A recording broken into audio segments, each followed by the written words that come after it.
اچھا جی سنیں، سب سے پہلے تو کدھر سے لوگ ہیں؟ لاہور، سرگودا،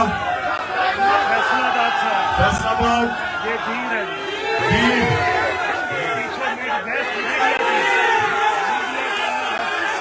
میڈیا کی team, social media, social media کے انفارم کہتے ہیں، یہ بھی جنگ لڑنے والے ہمارے لوگ ہیں جن کے پتہ چلنے کر رہے ہیں۔ اس سے پیچھے پشاور کدھر چلا گیا؟ پشاور کے لوگ یہ ٹیئر گیسنگ سے تو نہیں ڈر گئے؟ اور مردان پیچھے، مردان آگے،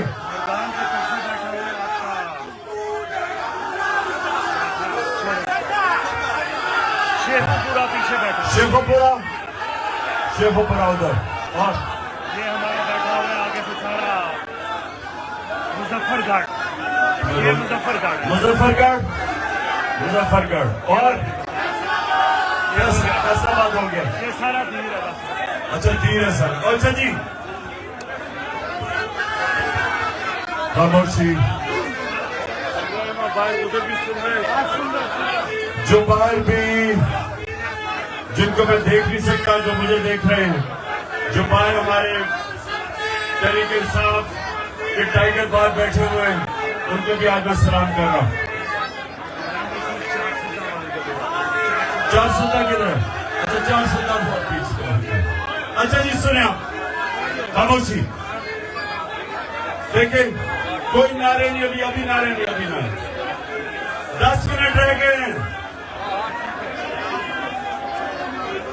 میرے پاکستانی اور کارکنوں سے میری بات، ابھی نہیں، دیکھیں ہمارا ملک آج ادھر کھڑا، وہ دو راستوں کے بیچ میں کھڑا ہو گیا۔ ایک بس آئے صاحب، سن لیا میں نے، سن لیا۔ ایک طرف تباہی کا راستہ، ایک طرف جنگل کا قانون اور تباہی کا راستہ، ایک طرف ظلم اور ناانصافی کا راستہ، ایک طرف وہ راستہ جدھر میرے نبی صلی اللہ علیہ وسلم نے آج سے تقریباً 1500 سال پہلے کہہ دیا تھا کہ جو قوم طاقتور مجرموں کو نہیں پکڑتی، طاقتور جرم کرنے والوں کو جیلوں میں نہیں ڈالتی، سزا نہیں دیتی، اور صرف کمزور چوروں کو پکڑتی ہے، وہ تباہ ہو جاتی ہے۔ جس قوم میں انصاف نہیں ہوتا اس کا کوئی مستقبل نہیں ہے۔ 1500 سال پہلے میرے نبی صلی اللہ علیہ وسلم نے کہا تھا کہ جو قوم جدھر ظلم ہوتا ہے اور ناانصافی ہوتی ہے، اور پھر سے میں کہتا ہوں، طاقتور کے لیے ایک قانون اور کمزور کے لیے دوسرا، اس کو ظلم کا نظام کہتے ہیں۔ طاقتور مجرم ایک معاشرے کو زیادہ نقصان پہنچاتا ہے، وہ یہاں سے پیسے چوری کر کے باہر بیچتا ہے، چوری کا نقصان، اور پھر جب منی لانڈرنگ کر کے پیسہ باہر بیچتا ہے ڈالر لے کے، دوسرا نقصان کرتا ہے۔ ڈالر کی کمی ہوتی ہے، روپیہ گرتا ہے۔ جب روپیہ گرتا ہے تو جو بھی چیز آپ باہر سے منگواتے ہیں، تیل، بجلی، گیس، کوئلہ، وہ سب مہنگی ہو جاتی ہے۔ وہ جب مہنگی ہوتی ہے ملک میں مہنگائی ہو جاتی ہے، اور ملک میں مہنگائی ہوتی ہے غربت بڑھ جاتی ہے۔ تو یہ جو طاقتور ڈاکو ہے، یہ جو بڑے بڑے اربوں روپیوں کی انہوں نے پراپرٹیز باہر خریدی ہوئی ہیں، یہ آپ کو ایک پٹواری سے، ایک تھانے دار سے زیادہ نقصان پہنچاتے ہیں۔ جب پٹواری اور تھانے دار چوری کرتا ہے تو وہ زیادہ سے زیادہ 2-3 بھینسیں خرید لے گا, چلے گھر ٹھیک کر دے گا, لیکن باہر تو نہیں پیسہ بھیجتا. جو طاقتور لوگ جب ملک میں چوری کرتے ہیں وہ ملک کا دیوالیہ نکال دیتے ہیں, جو آج پاکستان کا ہے. ہم IMF سے صرف $6 ارب ان سے ہم قرضہ لینے کی کوشش کر رہے ہیں, اور صرف 20,000 پاکستانیوں کا $10.4 ارب دبئی میں پراپرٹیز پہ پڑا ہوا ہے. سمجھ جائیں کہ یہاں سے پیسہ باہر جاتا ہے ڈالرز میں. نواز شریف کا اربوں روپے کی ان کی پراپرٹیز ہے لندن میں, یہاں سے پیسہ چوری ہو کے باہر گیا. ان کی تو وہاں کوئی بزنس نہیں تھی, یہاں سے پیسہ چوری کیا, باہر بھیج دیا, دگنا نقصان کیا. اس لیے میرے نبی نے کہا تھا کہ بڑا چور, بڑا ڈاکو مجرم جب وہ چوری کرتا ہے اور معاشرہ اس کو نہیں پکڑتا, ملک تباہ ہو جاتا ہے. آج اگر مغرب میں چلے جائیں تو کسی کی مجال نہیں ہے کہ کسی غریب کمزور کی زمین پہ قبضہ کر لے, کیونکہ وہ انصاف ہے. وہاں کوئی قبضہ گروپ نہیں ملتا, کیونکہ کمزور کو طاقتور سے ان کا قانون ان کی حفاظت کرتا ہے. کہیں مجال نہیں ہے یورپ میں, امریکہ میں کہ وہ ایک بیوہ کی زمین پہ طاقتور قبضہ کر لے, کیونکہ انصاف ہے. حضرت علی رضی اللہ تعالی نے کہا تھا کفر کا نظام چل جائے گا لیکن ظلم اور ناانصافی کا نظام نہیں چل سکتا. بس بس بس بس ابھی نہیں, 5 منٹ رہ گئے, 5 منٹ رہ گئے. سنیں ذرا, میرا کام ہے آپ لوگوں کو اپنے دین کے مطابق سمجھاؤں کہ ہمارے ملک کے حالات کیا ہیں. نماز میں پھر اللہ سے ایک چیز کیا مانگتے ہیں ہم بتاؤ؟ ایاک نعبد و ایاک نستعین نہیں مانگتے. وہ ہم دعویٰ کرتے ہیں کہ اللہ تیری عبادت کرتے ہیں, تیرے سے مدد مانگتے ہیں.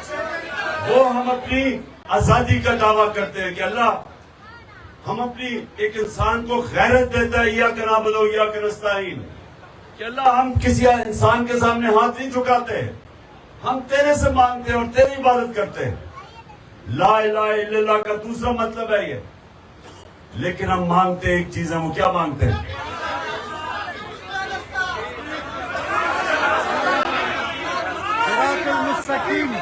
ہم ایک ہی چیز مانگتے ہیں کہ اللہ اس کے نہ ان کے راستے پہ لگا جن کو تو نے نعمتیں بخشی, اور اللہ سے یہ بھی کہتے ہیں کہ ان کے راستے نہیں جو تباہی کا راستہ ہے.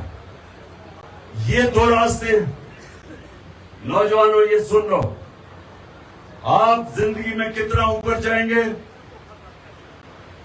وہ صرف اور صرف ایک چیز پہ ڈپینڈ کرے گا کہ کیا آپ وہ اس راستے پہ ہیں, اور وہ راستہ ہے نبی صلی اللہ علیہ وسلم کا, کیونکہ وہ چلتے پھرتے قرآن تھے. وہ سیدھا راستہ قرآن میں لکھا ہوا ہے, اور قرآن کی جو چلتا پھرتا قرآن کے اوپر عمل کرتے تھے وہ نبی صلی اللہ علیہ وسلم تھے. اس لیے اللہ ہمیں حکم کرتا ان کی زندگی سے سیکھو, شریعہ پہ چلو, ان کی سنت پہ چلو, کیونکہ وہ ہماری بہتری ہے. یاد رکھیں اللہ خود کفیل ہے, اللہ کو کوئی فائدہ نہیں پہنچا سکتا, لیکن جب ہم اس کے راستے پہ چلتے ہیں ہم اپنے آپ کو فائدہ پہنچاتے ہیں, ہم اپنی زندگی بہتر کرتے ہیں. ہم مشکلوں کا سامنا کرتے ہیں لیکن دلیری سے, کیونکہ ہم سمجھتے ہیں کہ جو بھی مشکل ہوگی, جس آدمی کو اللہ میں ایمان ہو وہ ساری مشکلوں کا مقابلہ کر سکتا. میں جب کرکٹ کھیلتا میدان پہ اترتا تھا میں ساری فیلڈ مخالف کو دیکھتا تھا اور میں سمجھتا تھا کہ ان میں سے کوئی بھی مجھے ہرا نہیں سکتا, کیونکہ اور اب جب یہ میں 12 جماعتوں کی PDM اور ان کے ساتھ جو پیچھے ان کے ہینڈلر بیٹھے ہوئے ہیں, میں جب ان سب کو دیکھتا ہوں تو وہ کہتے ہیں کہ جی لال ہم نے کاٹا ڈال دیا عمران خان پہ. میں ان کو سمجھاتا ہوں بیوقوفو، کاٹا صرف اللہ ڈال سکتا ہے، انسان نہیں ڈال سکتا. کیونکہ سر 2 منٹ رہ گئے. کیونکہ اللہ پہ جب آپ کے اوپر ایمان ہو وہ آپ کو آزاد کر دیتا ہے. لا الہ الا اللہ آپ کو آزاد کر دیتا ہے. وہ آپ کی آزادی کا دعویٰ ہے. خوف سے، فرعونوں سے، ملک کے وقت کے یزیدوں سے آپ آزاد ہو جاتے ہیں. اس لیے میں آپ سب کو کہتا ہوں کہ کبھی نہ بھولیں کہ جو نعرے پہ یہ بنا تھا پاکستان کا مطلب کیا، اور پھر یہ بھی کہ ہم سب کا رشتہ کیا ہے، کہ ہم سب بس سن لو کھلنے لگا روزہ. سن میری بات. لا الہ الا اللہ انسان کو آزاد کرتا ہے، انسان کو غیرت دیتا ہے. کیونکہ بے غیرت آدمی کبھی بڑے کام نہیں کر سکتا. غیرت آپ کا دین آپ کو غیرت دیتا ہے. اور اس سے پیسے کا کوئی تعلق نہیں ہوتا، امیری غریبی کی. اصل میں تو امیر ہوتا ہی وہ ہے جس میں غیرت ہو، جس کے ضمیر کی کوئی قیمت نہیں ہوتی، جس کو کوئی خرید نہیں سکتا، ڈرا نہیں سکتا. وہ غیرت مند آدمی ہوتا ہے جو کبھی کسی کے سامنے ہاتھ نہیں پھیلاتا، جو کبھی جھوٹ بولنے سے ڈرتا ہے کیونکہ اس کی غیرت چلی جائے گی، جو رشوت لیتے ہوئے ڈرتا ہے کیونکہ اسے خوف خدا ہے، اور اس کو ڈر ہوتا ہے کہ جب میں کسی سے غلط کام کروں گا میری غیرت کو نقصان پہنچے گا. یاد رکھیں بڑا آدمی، بڑا انسان کبھی بے غیرت نہیں ہوتا. بڑا اللہ جب جس کو عزت دیتا ہے، بڑا مقام دیتا ہے، وہ ہمیشہ غیرت مند ہوتا ہے. اور جو قوم جو ہم نے پاکستان بنانا ہے، وہ جب ایک قوم دوسری قوموں سے بھیک مانگتی ہے وہ اپنی غیرت کھو بیٹھتی ہے. قومی غیرت جو نبی صلی اللہ علیہ وسلم نے مدینہ کی ریاست میں ان عربوں کو دیا تھا جن کی حیثیت نہیں تھی، ان کو دنیا کی امامت کروائی تھی. اللہ نے ان کو دنیا کی امامت کروائی تھی. 2 سپر پاورز ان کے سامنے گھٹنے ٹیک گئی تھی کیونکہ وہ لا الہ الا اللہ سمجھ بیٹھے تھے، بڑے انسان بن گئے تھے. انسان کو پر لگ گئے تھے. جو مولانا رومی کہتے ہیں کہ زمین پہ کیوں چوٹیوں کی طرح رینگ رہے ہو جب اللہ نے تمہیں پر دیے ہیں. ہم سب کو پر دیے، اور پر دینے کے لیے لا الہ الا اللہ آپ کو سمجھنا پڑے گا. غیرت مند انسان کو پر ہوتے ہیں جو کبھی کسی کے سامنے نہیں جھکتا، ہاتھ نہیں پھیلاتا، جھوٹ نہیں بولتا، کرپشن نہیں کرتا.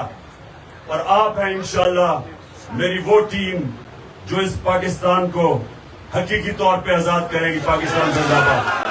دعا کر لیں، اذان ہوگی، دعا کر لیں. نمبر 1 کہ اللہ، ہاتھ اٹھاؤ کہ اللہ پاکستان کو مدینہ کے ریاست کے اصولوں پہ ایک عظیم قوم بنا. آمین. اللہ پاکستان میں ایک عدل اور انصاف کا نظام لے کے آ جو لوگوں کو آزاد کر دے. اور اللہ پاکستان کو وہ ملک بنا کہ کوئی پاکستان کے اندر انسان بھوکا نہ سوئے. اور آخر میں، اور یہاں دیر کے لوگ بیٹھے ہیں، آپ کو زیادہ اس کا آپ کو سمجھ ہوگی کہ وہ ملک ہو جو ہمارے نوجوانوں کو باہر نوکریاں ڈھونڈنے نہ جانا پڑے بلکہ باہر سے لوگ پاکستان میں نوکریاں ڈھونڈنے آئے. آمین. پاکستان